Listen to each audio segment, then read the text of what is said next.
Welcome back to the Grieving with God podcast, where we have honest conversations about grief, faith, and loss. I'm your host, Dawn Byington, and today we're going to tackle something deeply personal and sometimes misunderstood: a blighted ovum. For those of you who may not know, a blighted ovum occurs when a fertilized egg implants into the uterus but doesn't develop into an embryo. This kind of loss can feel profoundly isolating, as some medical providers may not even look at it as a real baby or really pregnancy. Today, I talk with Kelli Turner, who speaks about her experience with the blighted ovum and how she grieved. We talk about her faith, her foundation, and what it means to really know who God is. And before we dive in, I want to share some exciting news with you. I will be releasing shorter mini episodes where I open up about our loss of Ezekiel. Ezekiel was our son who had been diagnosed with trisomy 18 in utero at week 13. And this book will talk about how that experience shaped my faith, what it meant to me to grieve with God, and how it started this podcast. My prayer is that these moments of reflection will encourage you wherever you are in your journey. So wherever you are listening today, let's lean into this conversation together as I talk with Kelli Turner.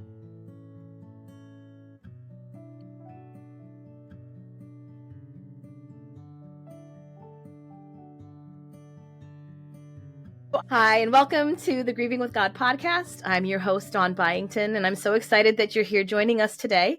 And today I have with me Kelli Turner. So welcome, Kelli. Hello. Hi. Thank you for having me. So Kelli, can you tell us a little bit about yourself and your family? Sure.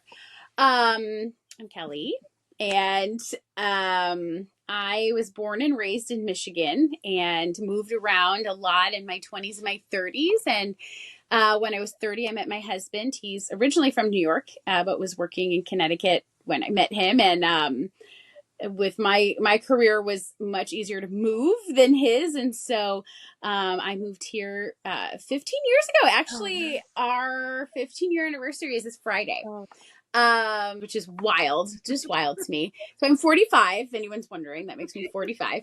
I got married when I was 30. We got married in November and then found out we were expecting our first son the next June, I would say. Although Dave had his suspicions before that. He's like, I think you're pregnant. It's like, no, it's just IEP season. It's crazy. And I was pregnant. And so we had him in 2011. We had our second son. We had our miscarriage right between our first and our second. We had our second son in, I always know their birthdays, but I have to think about it, 2014. Our third son in 2016, and our fourth son in 2018. So we have 4 boys, which is the dream of my life. And we homeschool. We've always homeschooled our boys. So, as we were saying before, I worked until part-time and, here and there as I could as a speech pathologist until my third was born. So been home full-time about 8 years now. And yeah, we're still in Connecticut. And fun fact, I was the doula for your first child. Yes! I know. And literally the best thing we ever did. I mean, I think if you think about a birth that has everything you didn't want, well, not you, me, everything I didn't want, it was that birth, 30 however hours of labor and everything we didn't want to end up in a C-section. But the Lord knows, and the Lord knows, and you were so comforting in that, right? The Lord knows. And the goal is a healthy baby delivered safely. Yes. So here we are all these years later, 13 years later. Oh my gosh. 13 and a half. Really. Yeah. So you mentioned your first your miscarriage was in 2012. And so that was between your first and your second. Prior to having your miscarriage, did you have any knowledge, experience, or information about miscarriage? No, not really. I mean, definitely no medical information. I grew up in a home, nothing was really off limits. My mom was an LPN. And so there was nothing that was weird to talk about or anything medical that was weird. But I think, my mom didn't have any miscarriages. So it wasn't a theme of our family. I remember, one of my aunts had a miscarriage. my sister had a few miscarriages, and everybody grieves differently. So, that was a very, private thing for them, and not something that I would have ever wanted to, impose. Right. I think, you always try as a sister, especially, or a friend, to be considerate, right, of what people need to go through when they're grieving. So I just think I think it was just like not an exposure thing, right? It just wasn't something that was big, which is interesting too, because I think, like, I got married when I was 30. I was the last of my friends to get married. So, they all had kids before I did, most of them. And then, here we were kind of like the first in the college and career group to get married, right? So we were kind of the first here to have children. So it wasn't even like there were other, friends around who had gone through it. So here you are, you've not really had, experience, information, or anything regarding miscarriage. So can you tell me a little bit about this experience, this miscarriage? Yeah. So we had Samuel. What was he, like 2? We found out we were pregnant. So excited. It was David's birthday. And it was just weird. I was very unsettled that whole day. Like, I don't know. I just felt like something was weird. And I remember saying to him, like, what if something's wrong? And he's like, I don't think there's going to be anything wrong. But if there is, like, there is. Like, that's just kind of, we always laugh. Like, Dave is the kind of guy who's like, our house could be burning down. And he'd be like, well, there we go. Like, what do we do next? So he's a very chill guy. So it was interesting. We were in Hartford. Normally we didn't go to Hartford. So, like, the whole day was kind of weird anyway. Like, weird parking and the building is gross, And so we got in there and we were just scheduled with the nurse, just like the ultrasound tech, I think, or a nurse maybe. And so we were in this huge room and the ultrasound tech did the ultrasound.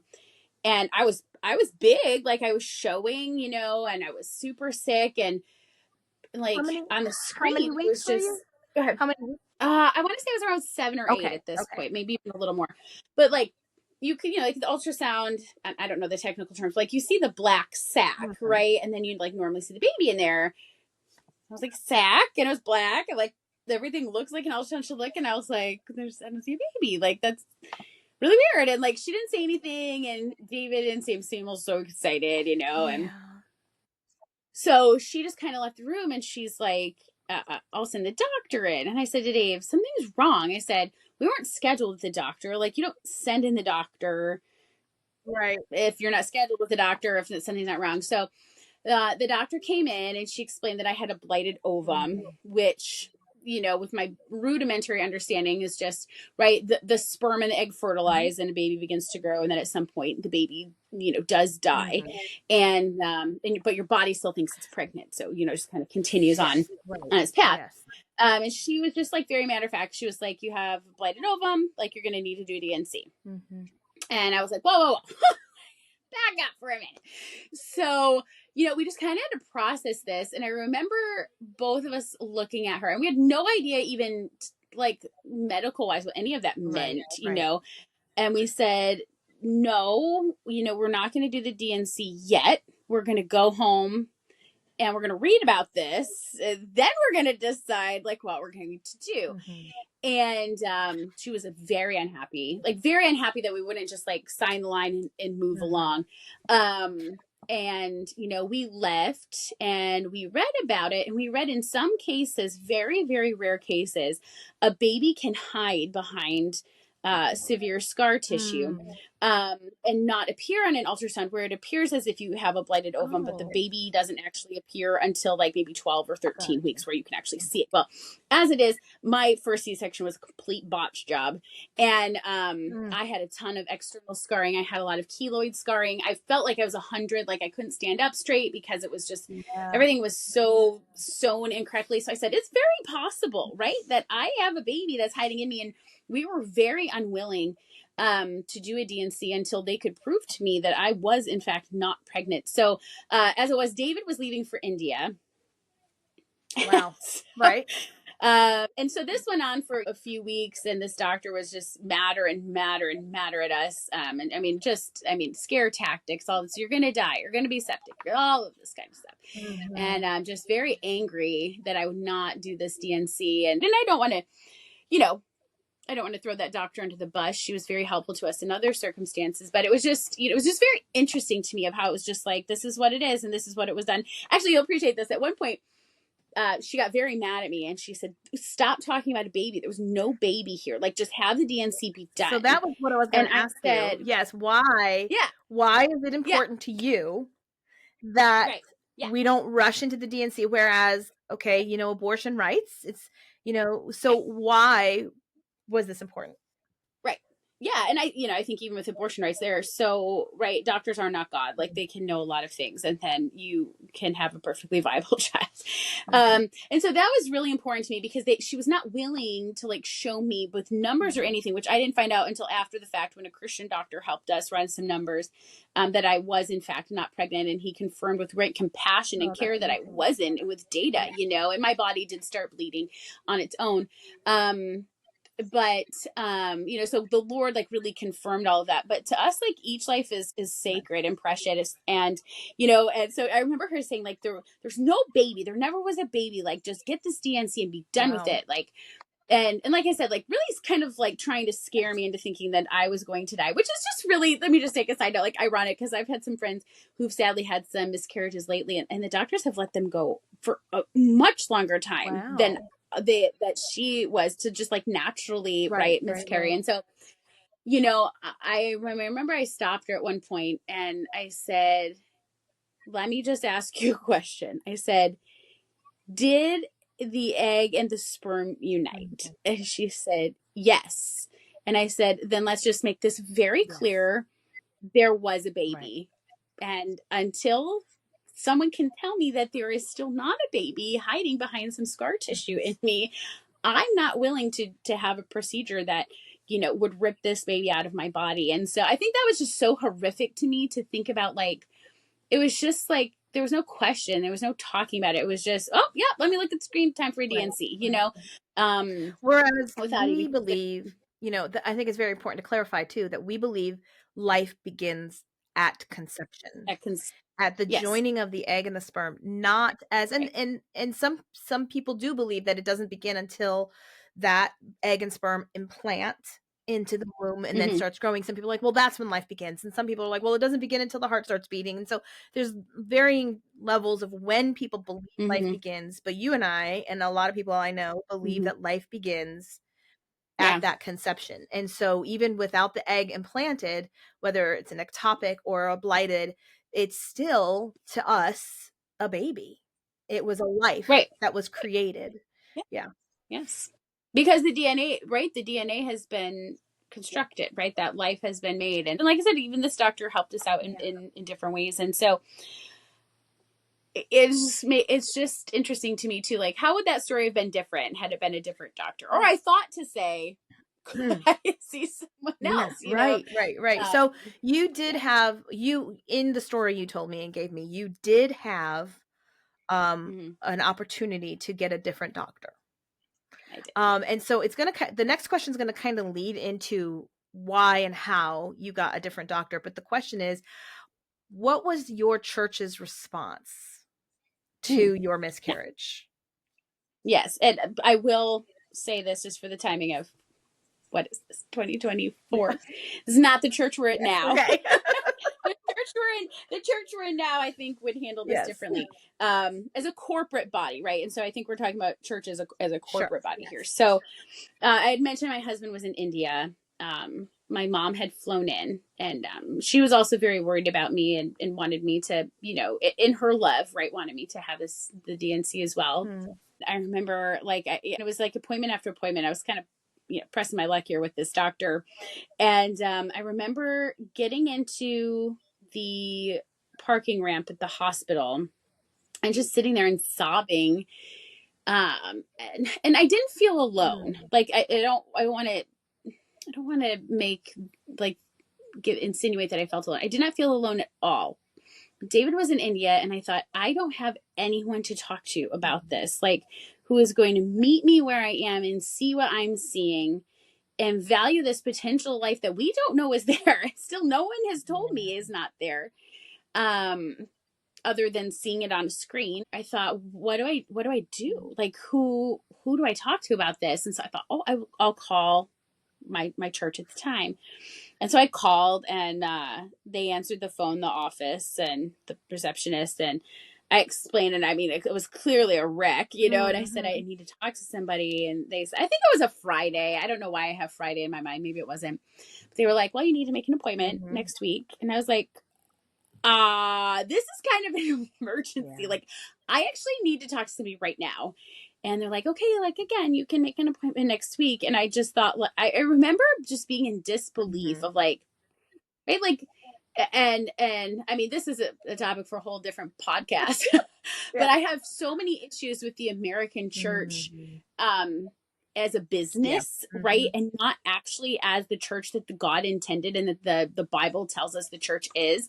And so like, I was too shocked to be upset, but I thought to myself, okay, well, I'm desperate. I need to find something else. And so there was a woman at the church who was just a very godly, and I'll just cry about it, but like, just a very godly woman to me. And a leader in the church. And I thought, I'm going to call her. And so I texted her. I don't know if I texted her or called her. And she said, come and meet me in my office, like, now. And so, like, what a stark contrast, right? Of somebody who is, and maybe the church would be appalled too if they knew this. Like, maybe they didn't even know the receptionist was like saying this. True. But I definitely don't want to throw anybody under the bus either here, in this situation, because like maybe they had no idea the receptionist would say this to people, and they would just be horrified. But she brought me into her office. She prayed with me, and she told me about her own miscarriage. And I explained like how just I was in this predicament where they kept saying I had no baby, but what if this baby was hiding, and how could I go through a DNC and have the guilt of my whole life that I killed a child who would have showed up on an ultrasound at 12 weeks. And so she prayed with me for quite a time, and just really like was a friend to me, but also like a mother to me. And then unbeknownst to me, when I left, called a physician in our church, who is now our PCP provider, a Christian man. And he saw me the next morning. And I walked into his office, which is it's a bilingual office, again, in Hartford, and I think it was West Hartford. And like the first thing I walked in was this picture of a baby in a womb with a Bible verse underneath it. And I was just like, this is so sweet. Amazing. Yeah, just a wonderful man, hugged me, like loved me like a grandfather. Like it was just so like that she would do this favor for me, and he would do this favor for me. I'm sure he was so busy. And so he ended up running a bunch of tests for me that my doctor could have done so easily. And he said, I'll check on you later. And at this point of my time in all of this, been weeks by now, I was just praying like, God, please let my body bleed. Like, please just like allow my body to bleed if this baby is not here. And so that night I did start to bleed, and, I miscarried that night, and it was a very traumatic miscarriage. And then, when I woke up in the hospital the next morning, he had called with the results that, whatever numbers, I don't even know what they are, like had indicated that, there was no longer a viable pregnancy. And so it was just kind of like confirmation, even though I considered the actual miscarriage to be the confirmation from the Lord. But just, so for those people, I think like right when, when a corporate, when a church goes corporate and gets it wrong, or the chain of command is somehow misinterpreted, there are those people who really truly love you as the Lord intended people to love. And I don't know what I would do without them. I really don't. It changed our whole life. So we had a similar experience. The church we went to had multiple campuses when we were losing Ezekiel. And so we had gone to the doctors. We had gotten the news that he had trisomy 18 and was not going to survive, and prepare, for the DNC, or prepare for this, or what, they asked us if we wanted to end the pregnancy and all this stuff. So on the way home, we're like, we need to talk to somebody. And we called the main office, which was our biggest problem. Okay, we called the corporate main office of this multi-campus church and got the same thing. You need to make an appointment. And we were like, Yeah. what? We're in crisis, What? people. Like I couldn't breathe, and I just, my brain was just going crazy. And so we got home and we called people in our home church, in the church, the campus that we attended. Yeah. And had a totally different reaction, of course, like you said. And as testimony, I know the woman you're talking about, and she was the reason we started attending that church. The Spirit of God that was on her was so powerful, and I hope still is powerful. I haven't seen her in years. Still is. It's amazing. It still is. She just drew me into the church. And it was just amazing. So God is definitely using her and people like her to be the hands and feet of Jesus, which is what we need when we are in crisis. So right. And I think that's just so important too for people who maybe are experiencing something. They go to Google and they type something in, and they find something like this where they see women and men too, right, who are willing to drop everything and love people, and that's important. Yeah. So you did have quite a traumatic miscarriage, honestly. Like your miscarriage story was quite traumatic, and what you had to go through. Do you feel like you suffered any trauma from that miscarriage? Yes. Nothing physically. So just kind of like, if anybody's listening, kind of like briefly, my body started bleeding around 6 or so p.m. Around 9 or 10, I was like, something is not right. I mean, I literally felt like I was dying. It was, I don't know if ever have or ever will experience such horrible pain. My neighbor was coming to take me to the hospital because my mom could stay with my son, because again, Dave was in India. And I remember calling her and say, don't come. Like I need to call 911. So I called an ambulance. It was pouring. I remember it was like flooding. And our neighbor, thankfully, is a first responder. So she just like shows up at my house. Wow. And she is like, she takes one look at me and she's like, what? I will edit the words. What in the world is going on? I mean, she just knew, and she's on the phone. Get here. Well, how they routed the ambulance? They routed them for like a faux entrance to our neighborhood, which was like all the way around the corner. So they she's screaming at them, get here. I mean, it was just the whole thing. So they get me in. They take me to the hospital. By the time I was at the hospital, the doctor on call came in. Oh, I love her. She came in. I was so happy it was her. She just like took one look at my clothes and she was like, I need to try and get these off you. Like, it's just, remember they were so soaked with blood. She just like peel them off of me. And she's like, let me just like throw them away. And I was like, yeah, I don't want to see those clothes ever again. So, and then she hooked me up to the ultrasound machine, I think fully expecting to like see that things had settled, that I had miscarried, that all of that pain was truly just like me miscarrying.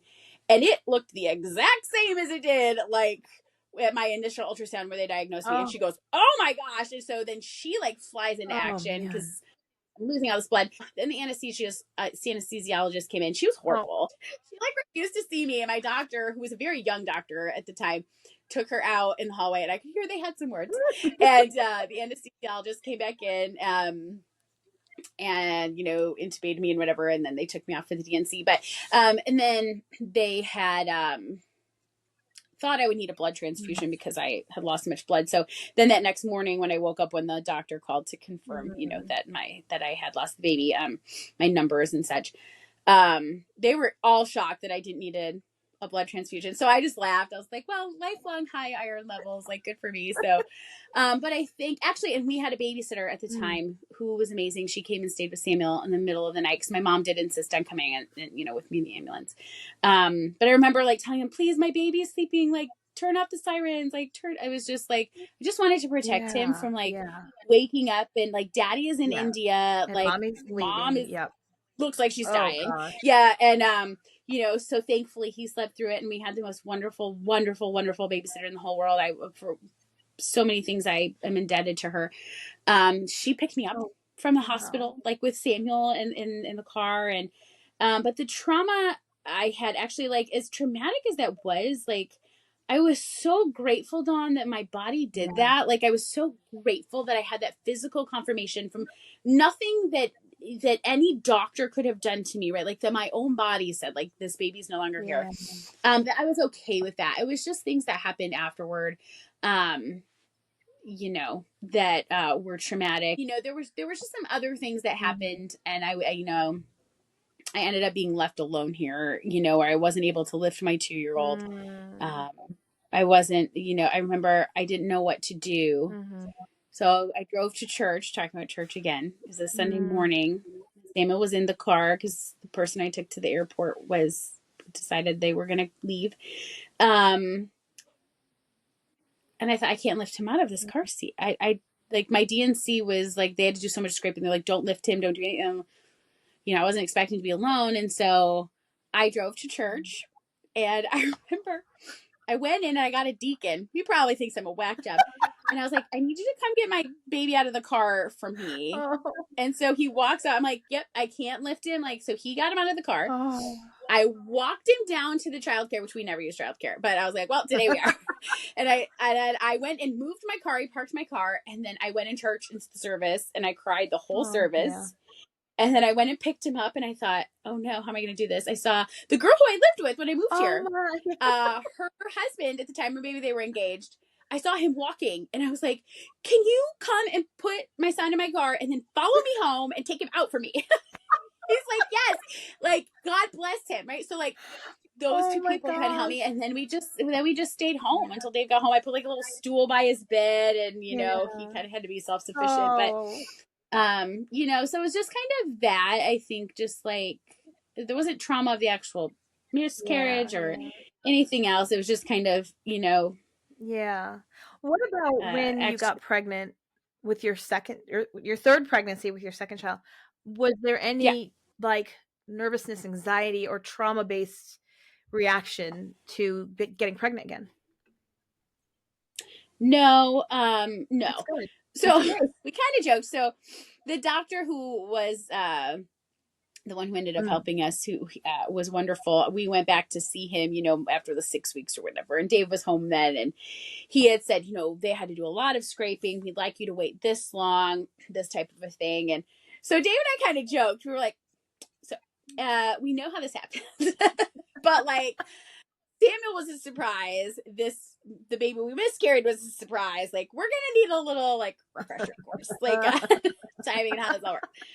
So, he kind of ran us through like, conception 101, like cycles 101, that kind of thing.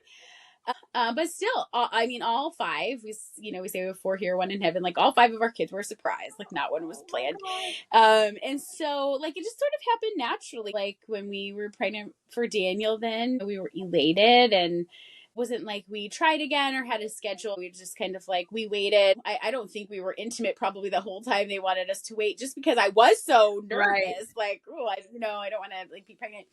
So then, when Daniel came along, it was fine. But so we didn't really have like a lot of fear or anything. So the next question I have, the podcast is called Grieving with God. And so we all experience sorrow, grief, varying degrees. I've been focusing a lot on miscarriages right now in the podcast. And some people will say, I didn't feel God close. I felt abandoned. Some people might say, I felt God close to me the whole time. I wasn't worried. And some people say, well, I really struggled with my relationship with God and, finding peace with him. So in what ways do you feel like you experienced God during this sorrow and during this miscarriage? And in what ways do you feel that he actually grieved with you? Well, it's a very important thing, I think. I think women, especially women, are very misled sometimes in who God is, right? And I think you have to know who God is. You don't have to know who God is, but it serves your grieving process if you do know who he is. And I think there's like such a big emphasis for women, especially on feelings, right? So you mentioned like feeling close to God, feeling far from God. And I think it's important, right? Especially if there are Christian women watching this, or people who aren't Christian who don't understand God. God is not far from us, right? Absolutely. Like our feelings are not valid in that. And so regardless of how we feel, right, the Lord is close to us. We know that from scriptures. We know that he is close to the brokenhearted. And so, I think it's doing women a very big disservice to kind of affirm them in their feelings, right, that God is far from them. I think it's I think as a Christian woman, right, as Christian friends, like we need to like I don't even say validate, but we need to understand that women go through various stages of grief, right? But we do them a great disservice when we affirm them that the Lord feels far from them. But like really knowing the character of God is so important in anything, right? And knowing that he is close to the brokenhearted, that he is who he says he is, that regardless of what happens on earth, of right, he never even says that earth will be free of sorrow. Right. Like we know that there will be That's sorrow. right. It's not the sorrow that's the problem. We can be very Yes. sorrowful, but to grieve well and to grieve whole in the Lord is to know him well. And so for me, right, I was very sad. It was a deep, it was a lot of Yes. stuff, right, to try and process. And it was a different grief for me than it was for David. And our baby is still very much a part of our family. Like we have a little white stocking we hand every year. Our kids always talk about our baby. Oh, Like, that's amazing. we named our baby Enoch because it's just like, whoop, walk Yeah. with the Oh, Lord. I love that. Yeah, yeah.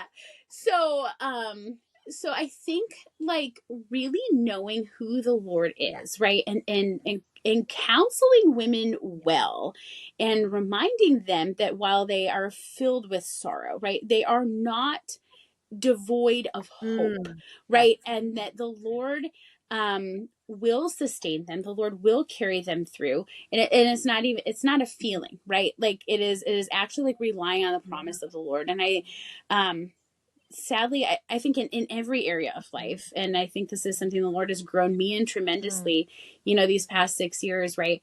I think I don't think the American church has like really done a disservice to people in grieving, Oh, totally. right? By distorting God and making it very feelings based and making it very kind of me centered, True. right?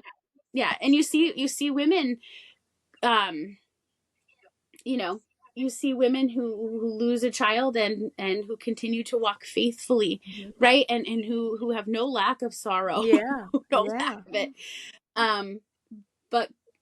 But have confidence in the Lord, and then some who seem to have walked a really terrific walk of faith, and something happens. I'm saying miscarriage, something else happens, and like everything is very, very shaken because their foundation was not firm, right? So for me and David, he said, Kelly, our ultimate goal, right?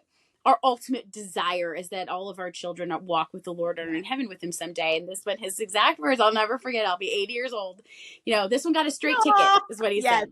And I remember, being like, okay, well, that's super, but okay, yeah, that is what we want. And like just having, like hanging on to that of like, yeah, like really seeing things from an eternal perspective. And I think that was where we really started to kind of identify that, like, a life is no more precious if it's 9 seconds, right, created, or 90 years on earth. The time is not the Lord's, or the earth's time is not the Lord's. And so, so we're just thrilled about that, and thrilled that our baby is with the Lord. But our doctor even said, our sweet, male Christian doctor, he was like, he looked right at us because his wife had a miscarriage.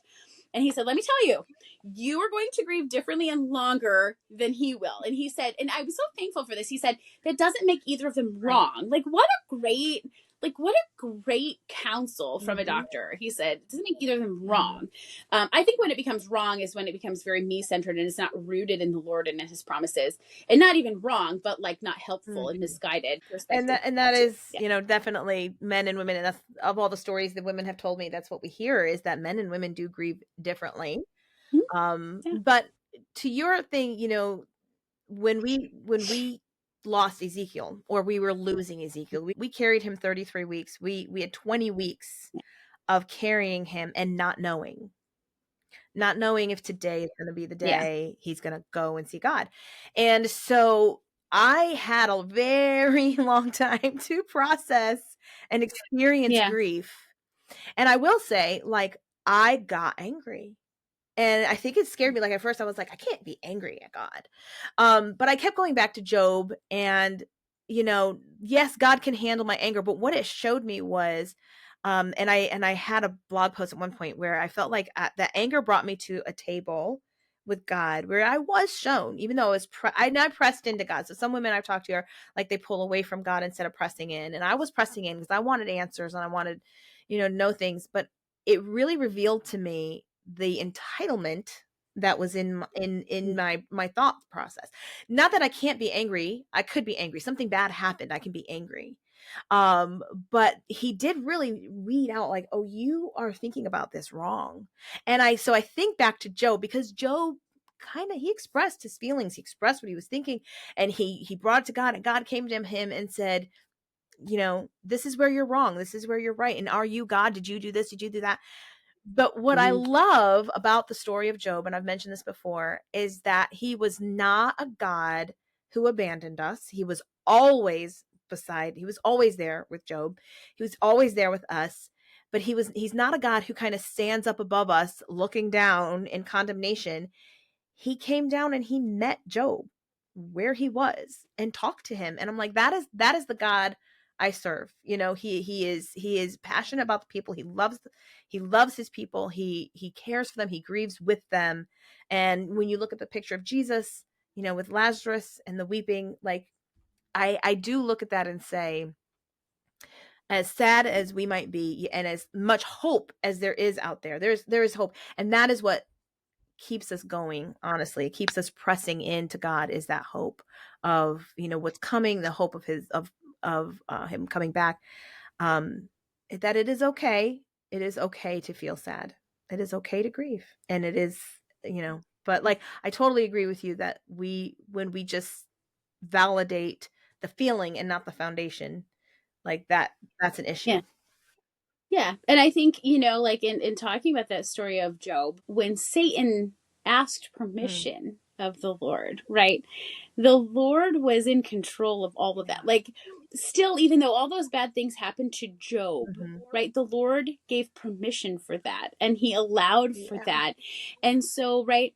And in all things, I think too, as Christians and in people who grieve according to the Lord, right? We see the Psalms. There's great grief in the Psalms, but when we look at the Lord, right, it is everything that we experience is for his glory. And so we have this opportunity, right, to remember not only as the Lord our Savior, that God is our Savior, but he's also our Lord, right? And he allows for all things we will never understand, things that maybe we will understand, right? But that everything is for his glory. And I think, like, when we live that way, when we grieve that way, when we experience things that are unexpected in that way, that, like, everything is for his glory, I think what marvelous things come out of that. And what in walking in obedience and knowing who he is, and knowing too that we cannot comprehend his holiness or his majesty. I think, like, so often, I don't know if you feel this way, but, like, I look at things on, like, I'm not a TikToker. Dave would die if I had that on my phone, like social media and things like that. And I look and I think how we water down the Lord, and we try to make him like us, and it could be, nothing could be farther from the truth. Like, the Lord is glorious and majestic, and things we could never be. He created us, he fashioned us.